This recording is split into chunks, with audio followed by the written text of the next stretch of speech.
वापस स्टार्ट करें। अच्छा ठीक है, तो सबसे पहले क्या करेंगे, रेसिडेंशियल स्टेटस। रेसिडेंशियल स्टेटस में इनकम अगर कहाँ का है, इंडिया का है तो सब इंक्लूड, अगर रेसिडेंट इंडिया का है तो सब इंक्लूड कर देंगे, बाहर का है तो सिर्फ इंडिया का इनकम ऐड करेंगे। ठीक है, उसके बाद 5 डिफरेंट हेड है, 5 डिफरेंट हेड में क्लासिफाई करेंगे। कौन सा 5 हेड है, salary, house property, capital gain, business income और अदर सोर्सेज। सैलरी में क्या जाएगा, एम्प्लॉयर रिलेशनशिप जो है 192 सेक्शन वो सब देख लेंगे या फिर AIS से देख लेंगे। और सैलरी के लिए क्या चाहिए, फॉर्म AIS, फॉर्म 16। एक से ज़्यादा एम्प्लॉयर है तो जितना भी एम्प्लॉय जहाँ भी काम किया सबका फॉर्म 16 मंगाएंगे। फॉर्म 16 नहीं है तो सैलरी स्लिप या वो सब भी मंगवा के उससे काम कर सकते हैं। ठीक है, और क्या, सैलरी में पहले क्या करेंगे, इनकम सब ऐड करेंगे। ऐड करने के बाद जो भी एग्जेम्पशन है जैसे कि HRA, LTA वो सबको लेस करेंगे। LTA कितना मिलेगा, लीव ट्रैवल अलाउंस कितना मिलेगा, 4 साल में कोई भी 2 लीव का। लीव में क्या, जो भी वो ट्रैवल घूमने के लिए गया हुआ है उसमें फूडिंग लॉजिंग ये सब इंक्लूड नहीं रहेगा। ठीक है, एग्जेम्पशन कितना है, सिर्फ घूमने का उसका जो भी खर्चा है, वो भी बिजनेस क्लास वाला नहीं, फ्लाइट से जा रहा है तो इकोनॉमी क्लास, और ट्रेन में भी जो जा रहा है फर्स्ट क्लास AC का। ठीक है, अब बस से जा रहा है तो वही फर्स्ट क्लास AC, और कुछ भी अवेलेबल नहीं है वैसा कि कितना क्या रेट होगा। तो अगर नॉर्मली वो ट्रेन से जाता है, बस से जाता है, जो रेट रहेगा शॉर्टेस्ट डिस्टेंस वाला वही। ठीक है, शॉर्टेस्ट डिस्टेंस मतलब पूरा सपोज घूम घूम के जा रहा है तो नहीं, शॉर्टेस्ट डिस्टेंस का है वही। ठीक है, और क्या था, HRA का क्या फॉर्मूला था, 50% ऑफ बेसिक और rent paid minus 10% of basic और एक्चुअल जितना उसको मिला है। ठीक है, तीनों में विच एवर इज लोअर उसको डिडक्शन मिल जाएगा। 50% जो था वो मेट्रो में था, अदर देन मेट्रो 40%। ठीक है, फिर और क्या देखे थे, लीव इनकैशमेंट। लीव इनकैशमेंट क्या होता है, वो जो अनअर्न्ड लीव है अगर ड्यूरिंग द सर्विस मिला है फुली टैक्सेबल, जॉब छोड़ने के बाद अगर ये मिल रहा है लीव इनकैशमेंट तो वही या तो 20 लाख या फिर जितना मिला वो सब जो लिमिट था। ठीक है, इसी तरह से ग्रेट्युइटी का भी सेम चीज़ है, गवर्नमेंट एम्प्लॉय जहाँ जहाँ हर जगह एग्जाम्प्ट है। ठीक है, गवर्नमेंट एम्प्लॉय के लिए एग्जाम्प्ट है। ठीक है, ग्रेट्युइटी सब जो भी मिल रहा है, लीव इनकैशमेंट हो गया, ग्रेट्युइटी हो गया। पेंशन का भी वही सेम चीज़ है, पेंशन में 2 था, कंप्यूटेड और अनकम्प्यूटेड। एक में क्या होता था, रेगुलर पेमेंट आता था, मतलब एवरी ईयर आएगा पेमेंट। एक में क्या होता था, एक ही बार वो जो रेगुलर पेमेंट है वो बोला कि नहीं मेरे को एक ही बार में फुली सेटल करके, या मेरे को 50% एक बड़ा अमाउंट दे दीजिए और बाकी एवरी मंथ दीजिएगा। तो जो एवरी मंथ या एवरी ईयर आ रहा है वो फुली टैक्सेबल, बट जो उसको कन्वर्ट करके जो दिया है वो उसमें टैक्स लग जाएगा। ठीक है, और क्या था, सैलरी में बस इतना ही पढ़ाए थे। और जो भी अलाउंस है जैसे चिल्ड्रन एजुकेशन अलाउंस कितना, 100 रुपया पर मंथ 2 बच्चे। ठीक है, हॉस्टल का 300 रुपया। ठीक है, इसके अलावा और भी ऐसे कुछ एक्सपेंसेस है जैसे मोटर कार वो सब था। और क्या था, यूनिफॉर्म अलाउंस, और जैसे कोई स्पेशल एरिया में काम कर रहा है, ट्राइबल एरिया में, हिली एरिया में, तो वो सब का एग्जेम्पशन था। ठीक है, तो वो सब ऐड करके फिर क्या करेंगे, पहले इनकम ऐड करेंगे, फिर ये सब एग्जेम्पशन है, एग्जेम्प्ट अलाउंस, उसको लेस करेंगे। लेस करने के बाद और क्या लेस करेंगे उसमें, प्रोफेशनल टैक्स। ठीक है, प्रोफेशनल टैक्स कितना, जितना वो पे किया होगा 200 या 300 एम्प्लॉयर उसका देता है तो फॉर्म 16 में मिल जाएगा। ठीक है, वो लेस करके फिर और क्या लेस करेंगे, स्टैंडर्ड डिडक्शन कितना, 50,000, वो सब लेस करके क्या आ जाएगा, इनकम फ्रॉम सैलरी। ठीक है, तो यहाँ से भी इनकम रहेगा, लॉस का भी होगा नहीं, तो इनकम फ्रॉम सैलरी। ठीक है, नेक्स्ट क्या था, हाउस प्रॉपर्टी।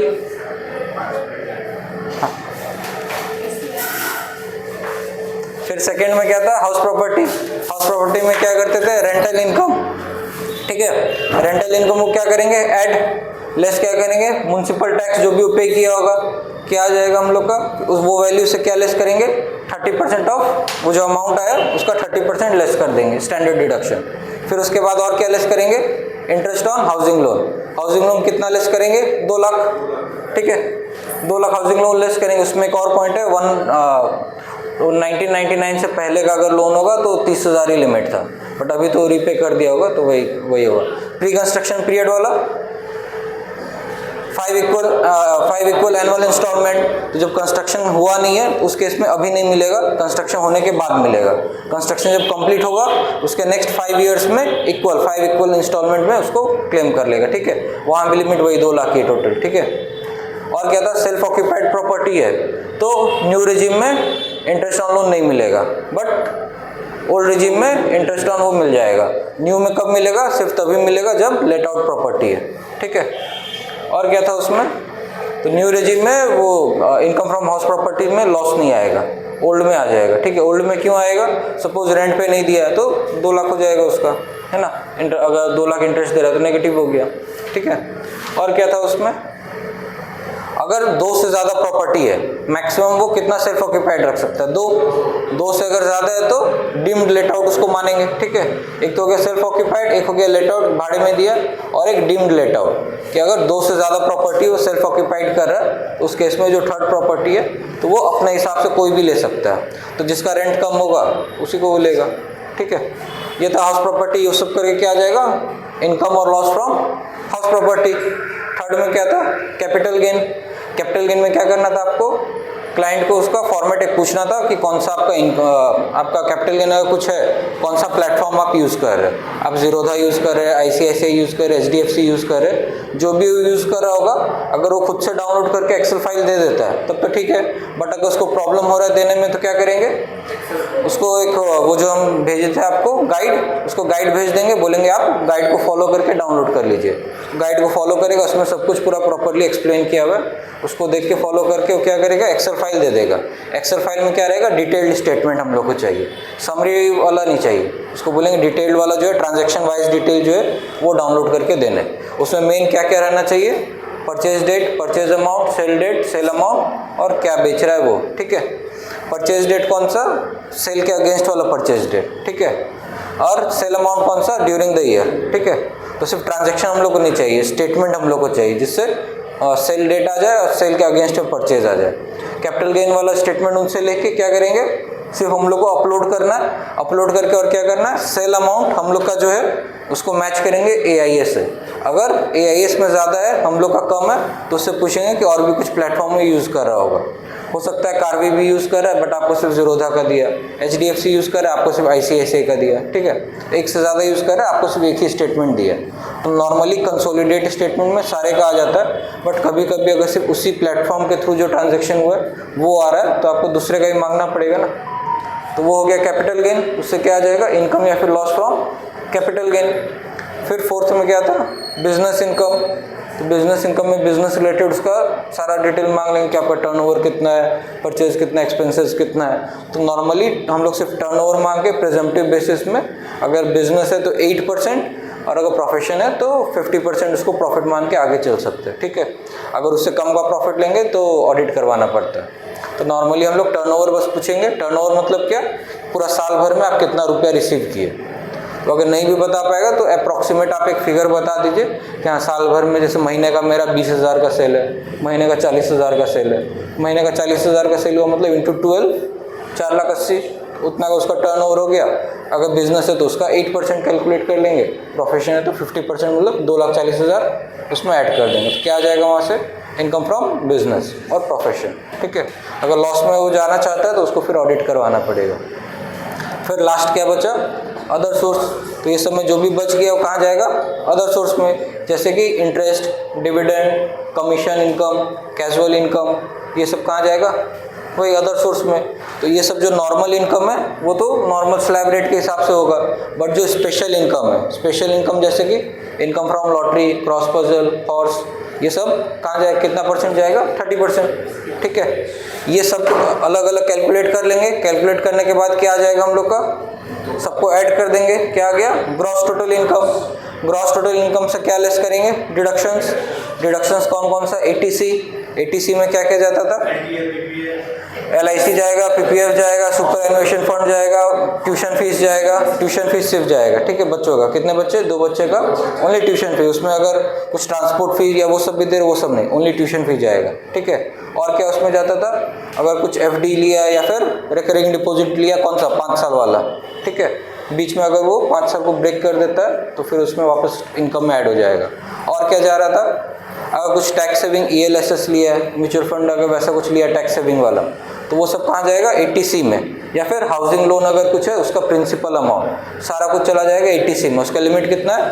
1.5 लाख। 80 CCC वही पेंशन रिलेटेड था। और क्या था? 80 CCD, CCD में क्या होता था, NPS, उसमें 3 टाइप था। एक था एडिशनल डिडक्शन 50,000, तो वो जो वहाँ 1.5 लाख गया, यहाँ पर ओवर एंड अबव वही 1.5, तो वो एडिशनल 50,000। और क्या, एम्प्लॉयर का कंट्रीब्यूशन और एम्प्लॉय का कंट्रीब्यूशन। एम्प्लॉय का कंट्रीब्यूशन कितना, 10% ऑफ सैलरी, एम्प्लॉयर का कंट्रीब्यूशन 10% ऑफ सैलरी।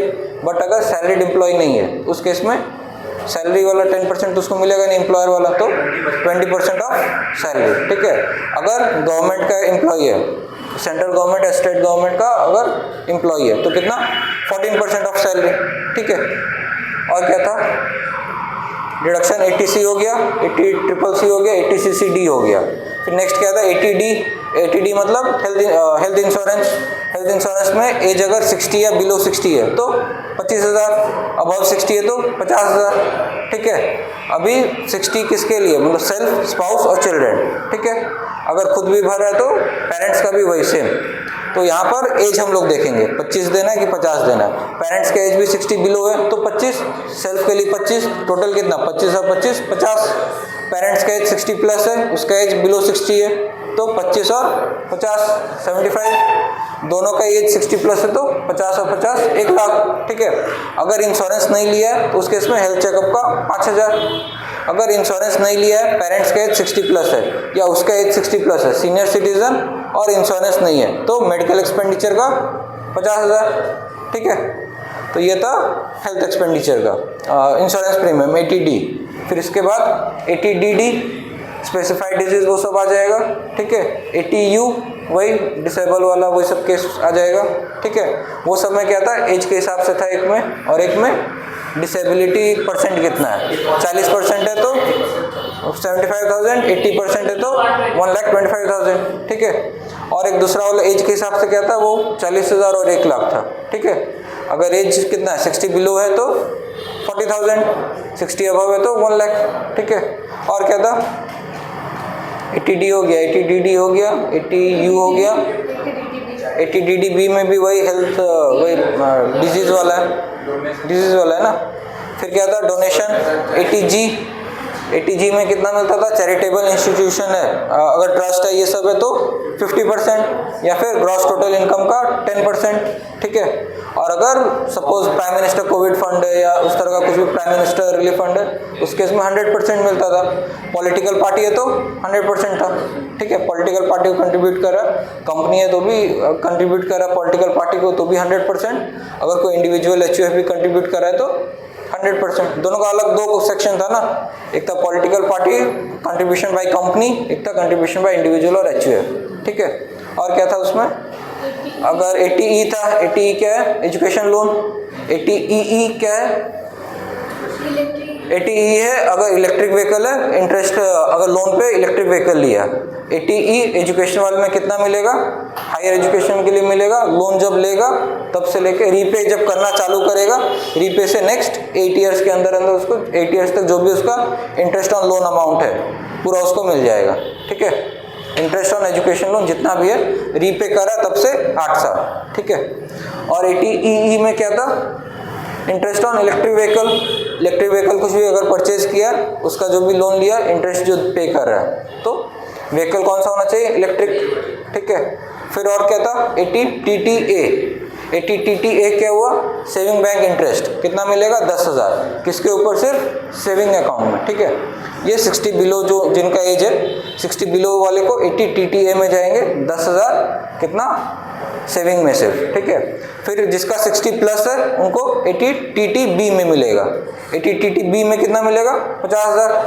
ठीक है, 50,000 मिल जाएगा कितना पे, सेविंग पे, FD पे, रिकरिंग पे, तीनों पे जो 50,000 तक का इंटरेस्ट का उनको डिडक्शन मिलेगा। ठीक है, 50,000 या जितना उनको मिला interest, whichever is higher कि लोअर ना, दोनों में, हाँ, जो भी इनकम में जितना ऐड करेंगे या फिर 50,000 दोनों में जो भी कम होगा उतना उसको डिडक्शन मिल जाएगा। और क्या था उसमें, लोन ये था ना हाउसिंग वाला, किसमें, सेविंग वाले में, हाँ, 80TTA में है 10,000, 80TTB में सेविंग, FD, रिकरिंग तीनों मिला के 50,000। ठीक है, तीनों इंक्लूड करके टोटल जितना आ रहा है उसको 50,000 तक मैक्सिमम मिलेगा उसको। ठीक है। और क्या था, हाउसिंग लोन वाला था, हाउसिंग वो पेटेंट वाला एक सेक्शन है, कॉपीराइट वाला एक सेक्शन है ना।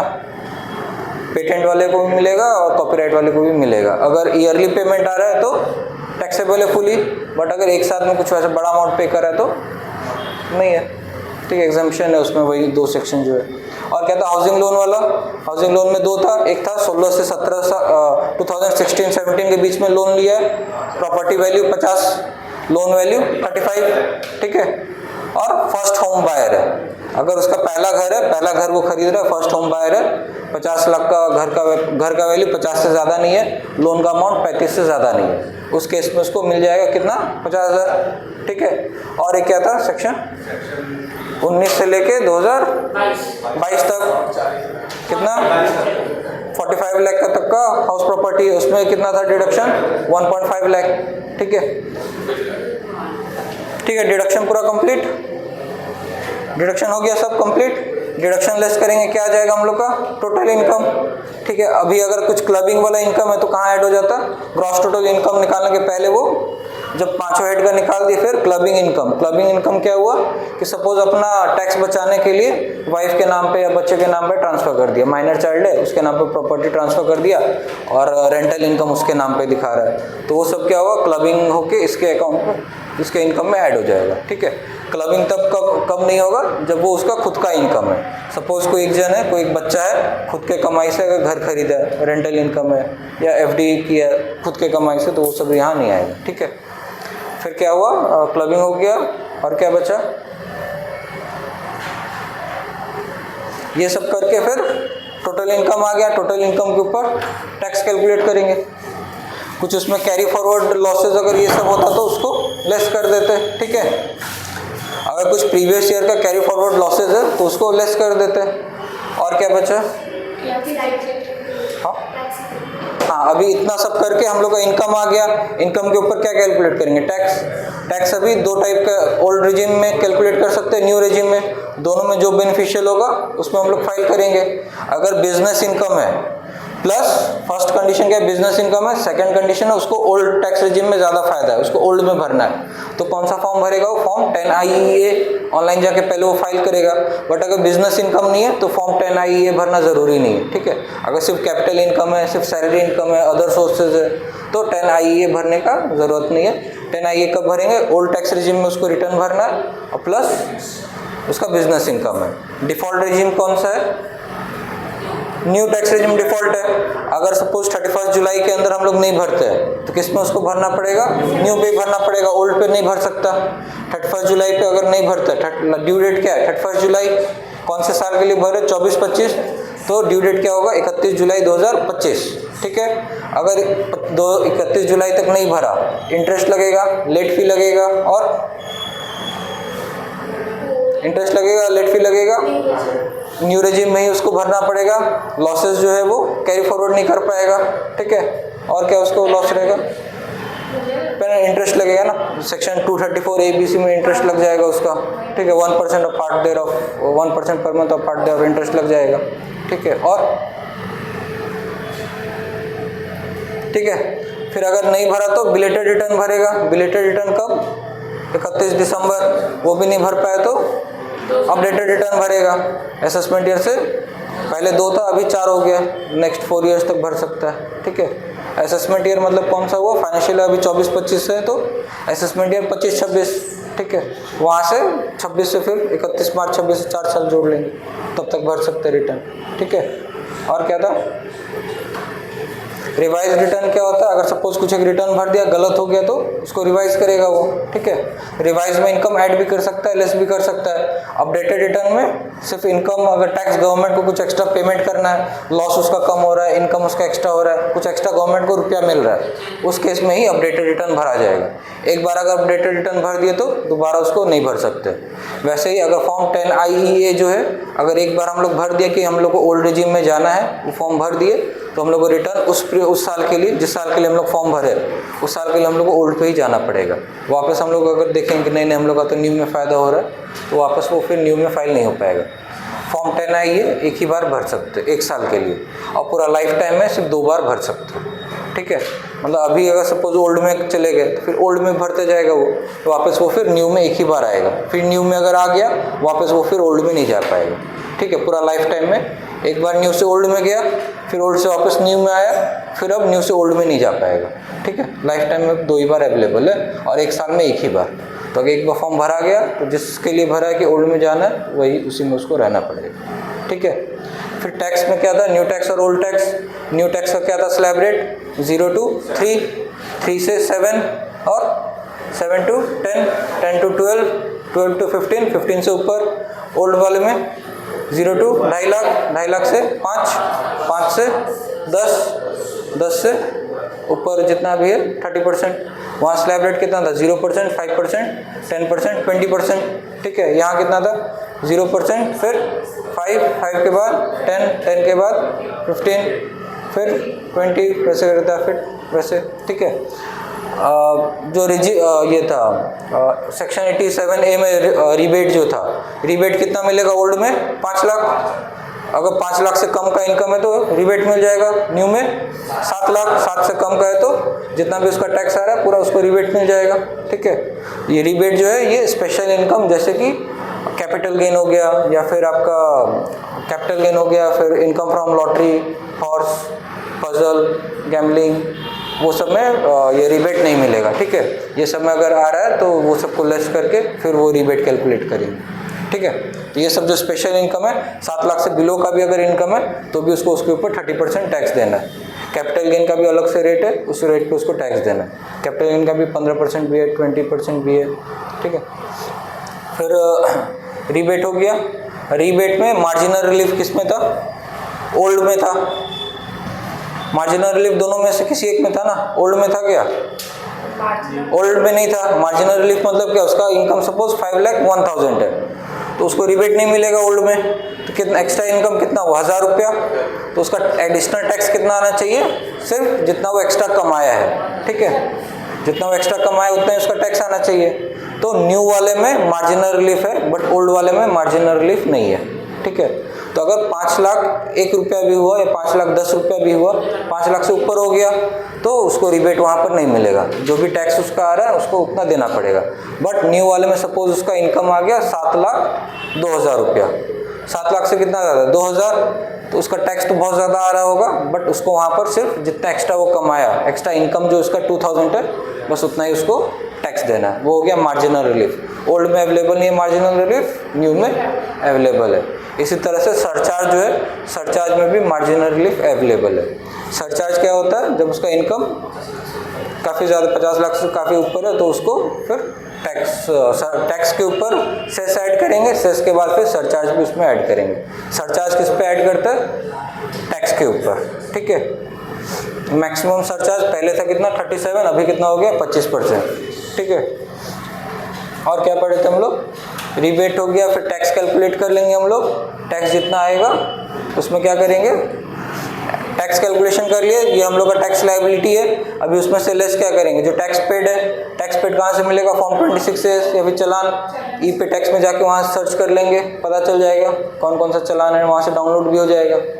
इनकम टैक्स पोर्टल में जाएंगे, लॉगिन करेंगे, लॉगिन के बाद फर्स्ट क्या आएगा, होम, सेकंड आएगा इनकम टैक्स। इनकम टैक्स में जाएंगे, फर्स्ट ऑप्शन क्या आएगा, income tax return, second option क्या आएगा, income tax forms, third option क्या आएगा, ई वेरीफाई, वो सब आएगा, ई वेरीफाइड और फिर ई पे टैक्स। ई पे टैक्स के अंदर जाएंगे, वहाँ पर थर्ड ऑप्शन में पहला क्या रहता है, सेव ड्राफ्ट, फिर जनरेटेड चलान, और थर्ड में जो टैक्स पेड है।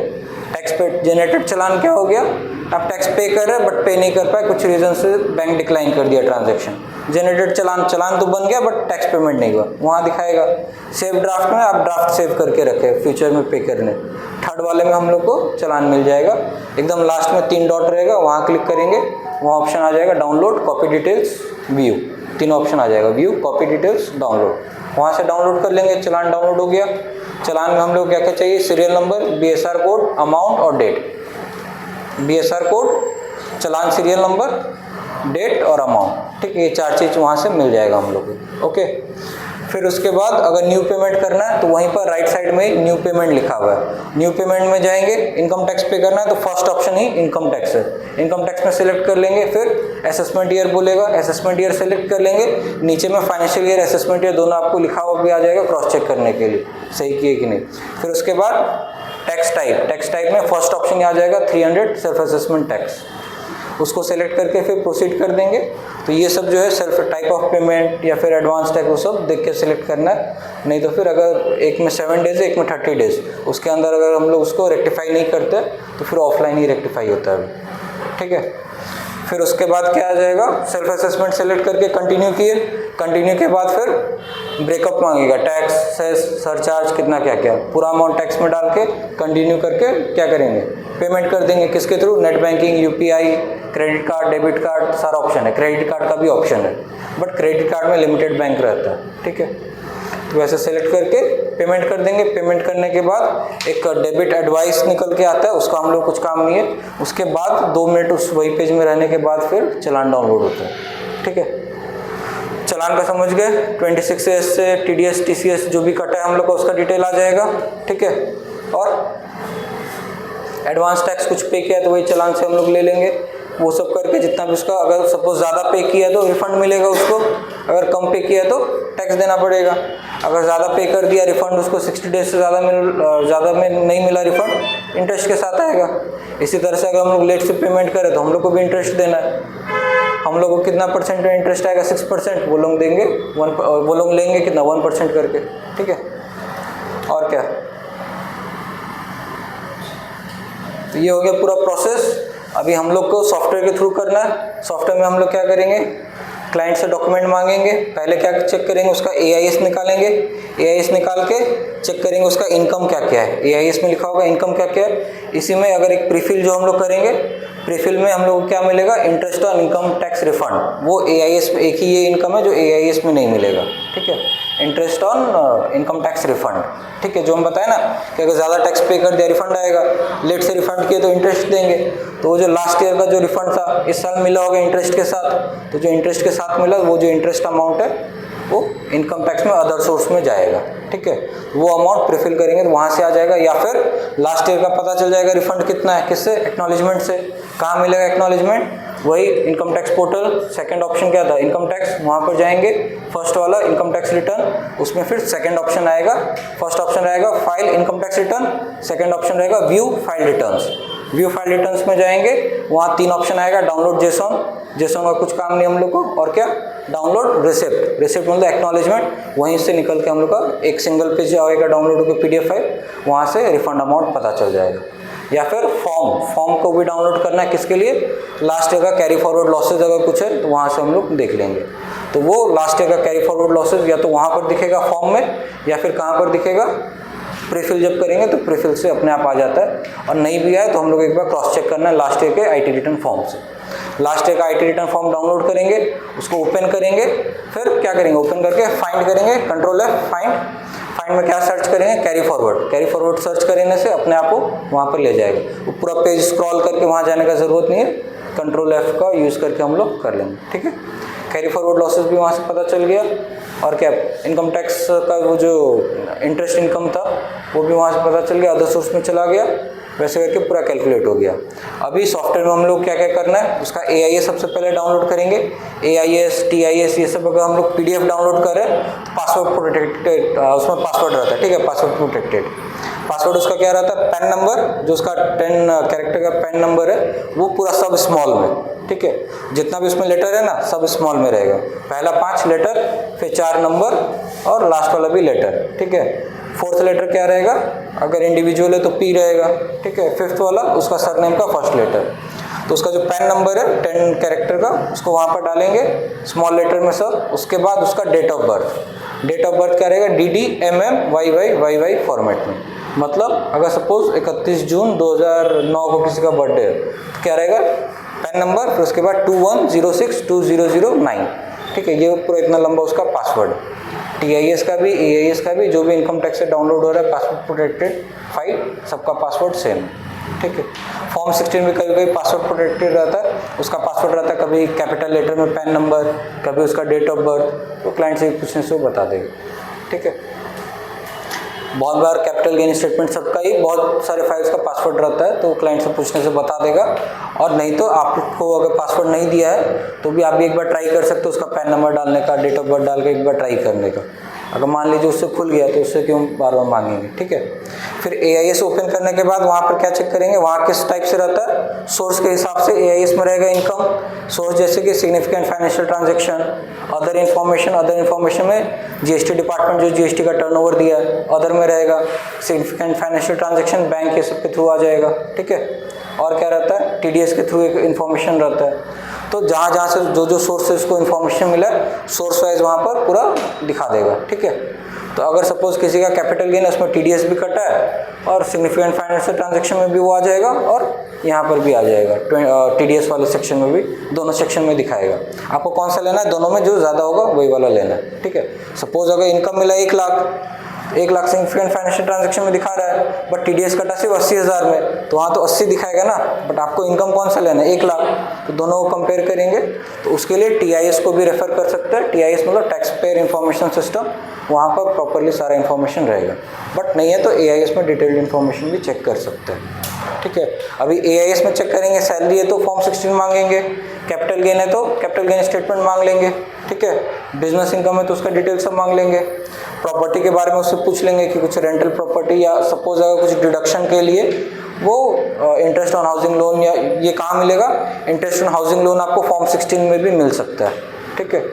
फॉर्म 16 में पार्ट बी या फिर एनेक्शन में इंटरेस्ट ऑन हाउसिंग लोन वाला अमाउंट आपको दिख सकता है, ठीक है। फॉर्म 16 का 3 पार्ट रहता है, part A, part B, annexure. Part A में कितना टैक्स डिडक्ट हुआ, पार्ट बी में उसका जो टैक्स कंप्यूट किया होगा, एम्प्लॉय का जो एम्प्लॉयर टैक्स कंप्यूट किया होगा उसका पूरा डिटेल रहेगा, और एनेक्शन में उसका सैलरी का बाइफर्केशन कि इतना इसको बेसिक मिला, इतना इसको ओवर टाइम मिला, इतना इसको बोनस मिला, इतना इसको अलाउंस मिला, अलाउंस में कौन कौन सा, ठीक है। ये सब के अलावा एक और रहता है फूड मील का, या फिर सोडेक्सो कूपन हो गया, सोडेक्सो कूपन, फूड मील, ये सब पे भी एग्जाम्प्ट अलाउंस रहता है, ठीक है। तो ये हो गया, और क्या बचा, तो वहाँ पर क्या करेंगे, जो पोर्टल हम लोग जो सॉफ्टवेयर में काम कर रहे हैं, कैपिटल गेन है तो उसका स्टेटमेंट अपलोड कर देंगे। सपोज स्टेटमेंट अपलोड किए कुछ एरर आया तो उस केस में क्या करेंगे, वो जो टेम्पलेट था टेम्पलेट डाउनलोड करेंगे, एक्सेल फाइल में उसको फिलअप करेंगे, ठीक है। परचेज डेट, सेल डेट, अगर सिंगल ट्रांजैक्शन है तो ऐसे मैनुअली उसको ऐड कर देंगे, बट अगर सिंगल ट्रांजैक्शन बहुत सारा ट्रांजैक्शन है तो एक्सेल फाइल में उसको रेडी करके अपलोड कर देंगे। अपलोड करने के बाद भी हम लोग काम खत्म नहीं होगा, क्या करना है, सेल अमाउंट वो सबको टैली करना है कि सही से लिया है कि नहीं। बहुत बार हो सकता है कि परचेज में वहाँ कुछ अमाउंट लिखा होगा बट सिस्टम सपोज 0 ले लिया, उसको 0 ले लिया, सेल अमाउंट आपका यहाँ 1 लाख है, परचेज अमाउंट 0 हो गया, तो इनकम आ गया ना 1 लाख, बट एक्चुअल में परचेज तो कुछ किया होगा, कुछ एक अमाउंट, तो वो सब एक बार उससे क्रॉस चेक करने से हो जाएगा, ठीक है। तो एक्सेल फाइल में क्रॉस चेक करके उसको अपलोड कर देना, ठीक है। 2 जगह से क्रॉस चेक कर सकते हैं, एक्सेल फाइल में भी कर सकते हैं, और या फिर ऑनलाइन में। पहले एक्सेल में total purchase, total sale, income amount, तीनों चीज़ क्रॉस वेरीफाई कर लिए। तीनों क्रॉस वेरीफाई करने के बाद जो टोटल इनकम है उसको क्रॉस वेरीफाई कर लिया, अपलोड करने के बाद पोर्टल में कि यहाँ पर एक्सेल में इतना इनकम दिखा रहा है, पोर्टल में भी इतना ही इनकम मेरा गया है, ठीक है। इसी तरह से फॉर्म 16 भी अपलोड करने के बाद एक बार सबको क्रॉस चेक करना है। 26 ईयर्स में टैक्स पेड एक बार आप अपलोड कर दिए, फिर उसके बाद क्रॉस चेक करना है। सपोज आप 2 बार उसको अपलोड कर दिए, नेट फ्लो है 2 बार अपलोड हो गया, तो वहाँ हो सकता है ना चांसेस कि 2 बार सेम डबल आ जाए, तो क्रॉस चेक करने से पता चल जाएगा, ठीक है। इसी तरह से डिविडेंड सपोज आप 26 ईयर्स अपलोड किए, अपने आप आ गया, AIS ये सब अपलोड किए तो वहाँ के ट्रांजेक्शन से भी अपने आप आ गया।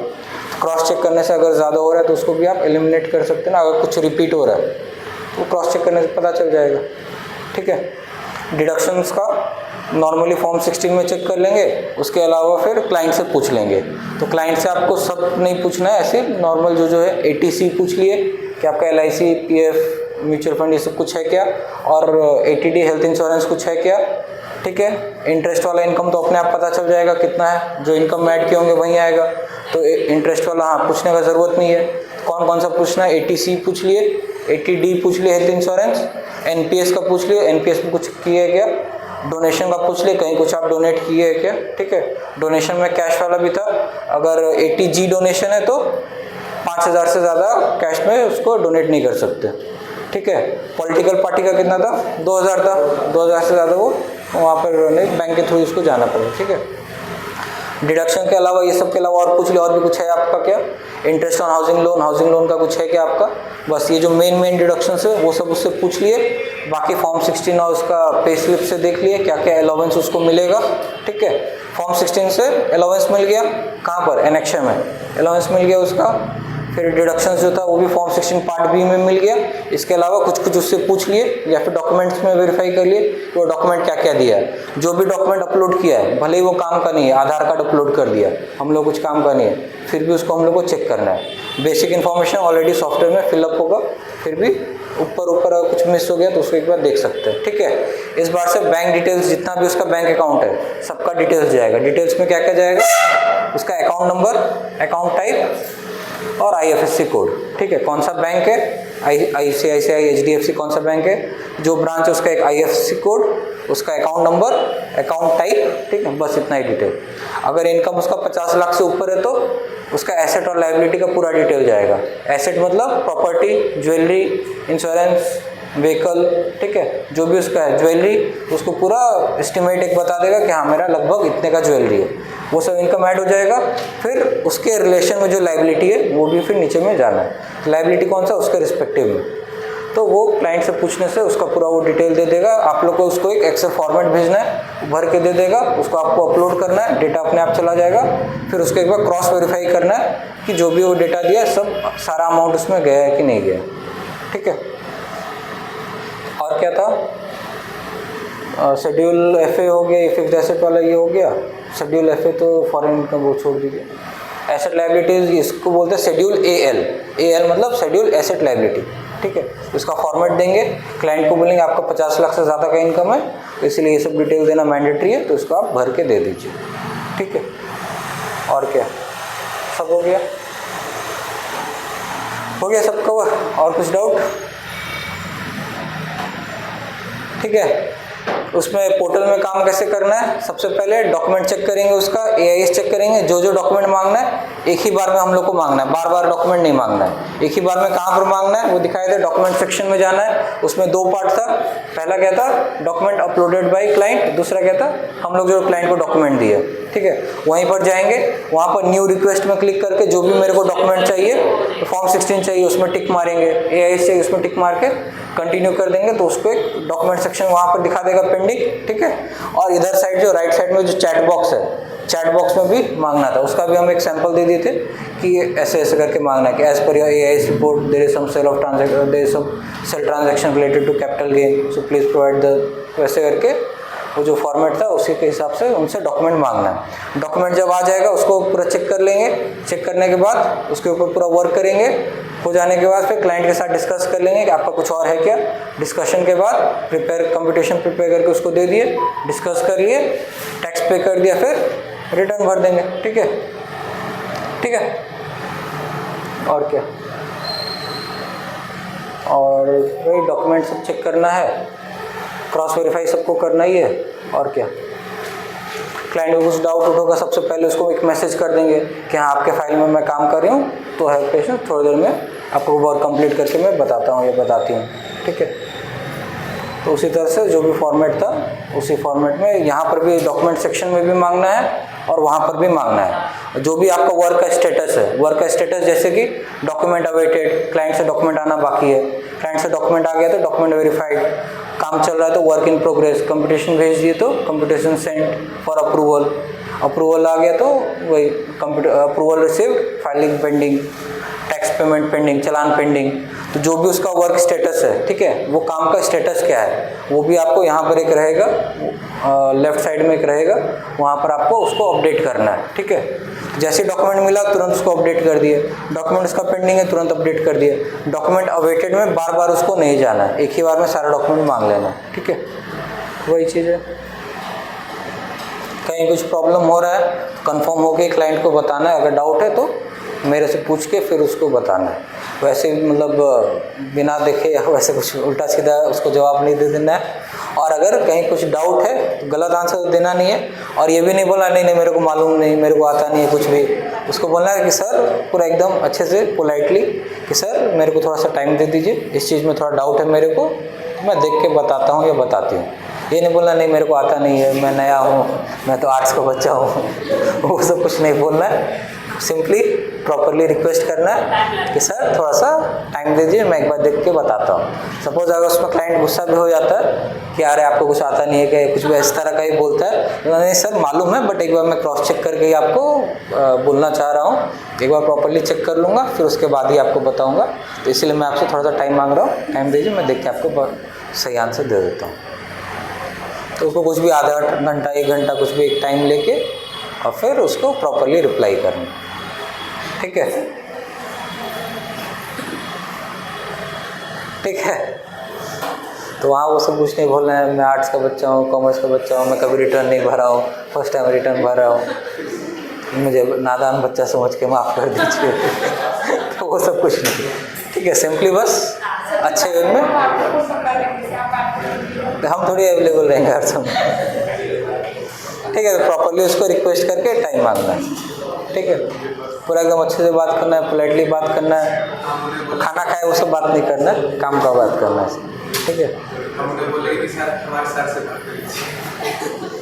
तो फिर उसको ये लगेगा ना कि उसका रिटर्न ऐसे मतलब उसका वैल्यू नहीं है, कोई किसी को देख के फाइल करवा रहा है। हाँ सर मैं करता हूँ काम, कुछ थोड़ा टाइम दीजिए, देख के बताता हूँ।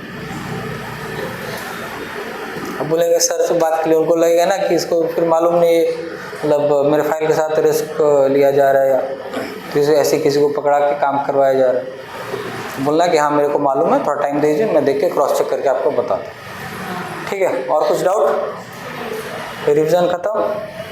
कितना हो गया टाइम? 10:35। हाँ आधा घंटा काफ़ी आप लोग के लिए, नहीं?